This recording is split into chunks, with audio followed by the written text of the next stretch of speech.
नमस्कार, मी Vanita recipe with Vanita या चॅनेलवर तुमचे मनापासून खूप खूप स्वागत करत आहे. रेसिपी आवडल्यास नक्की एक लाईक करा आणि चॅनेलला नवीन असाल तर सबस्क्राईब करायला विसरू नका. तर आज आपण मसूर मसाला बघणार आहोत. रेसिपी आवडल्यास रेसिपी एकदा ट्राय करा आणि व्हिडिओला लाईक करा. रेसिपीला सुरुवात करू. आता आपल्याला इथे कांदे घ्यायचे आहेत. आता ज्याप्रमाणे मसूर असेल त्याप्रमाणे आपल्याला कांदे वापरायचे आहेत. तर इथे मी एक कांदा घेतलेला आहे, तो बारीक चिरून घेते. आता हे कांदा आणि टोमॅटो बारीक चिरून घ्यायचा आहे. आता हा मसूर मसाला आपल्याला पटकन कसा होईल अशा पद्धतीने करायचा आहे. तर मी इथे कुकरला मसूर मसाला तयार करणार आहे. तर मी तिथे तेल टाकले, तेलामध्ये कांदा टाकलेला आहे. तोपर्यंत आपण इथं भिजत ठेवलेले मसूर घ्यायचे आहेत. आता ते 4-5 तासासाठी मी भिजत ठेवले होते. तर ते मसूर आपण धुवून घ्यायचे आहेत.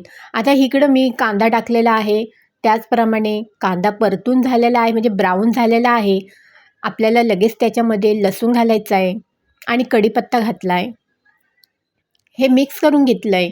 आता त्याचबरोबर टॉमॅटोसुद्धा त्याच्यासोबत टाकायचा आहे आणि हा कांदा, टोमॅटो आणि कढीपत्ता, लसूण आपल्याला मस्त फ्राय करून घ्यायचा आहे. त्याचबरोबर मी इथे किचन किंग मसाला वापरलेला आहे 2 चमच, हळद घातलेली 1 चमच छोटा आणि लाल तिखट वापरलेलं आहे तिखटप्रमाणे 1 चमच. मसाला मस्त भाजून घ्यायचा आहे असं तरी येईपर्यंत. आता आपल्याला काय करायचं आहे, भिजलेले मसूर घालून घ्यायचे आहेत, मिक्स करून घ्यायचं आहे. त्याच्यामध्ये आपल्याला आता मीठ घालायचं आहे चवीपुरता आणि पाणी ओतायचे.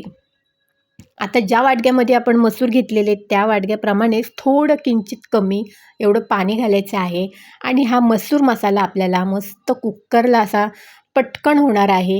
हॉटेलसारखा मसूर मसाला तयार होणार आहे. कुकरला 2-3 शिट्या द्या आणि मसूर मसाला तयार होईल. किती छान लागणार आहे. बघा, तुम्ही एकदा ट्राय करा. कुकरला मसूर मसाला तयार करून बघा आणि रेसिपी आवडल्यास नक्की एक लाईक करा. अशाच माझ्या छान छान रेसिपी बघत राहा आणि मला प्रोत्साहन द्या आणि भेटू पुन्हा एका नवीन व्हिडिओमध्ये. तोपर्यंत धन्यवाद.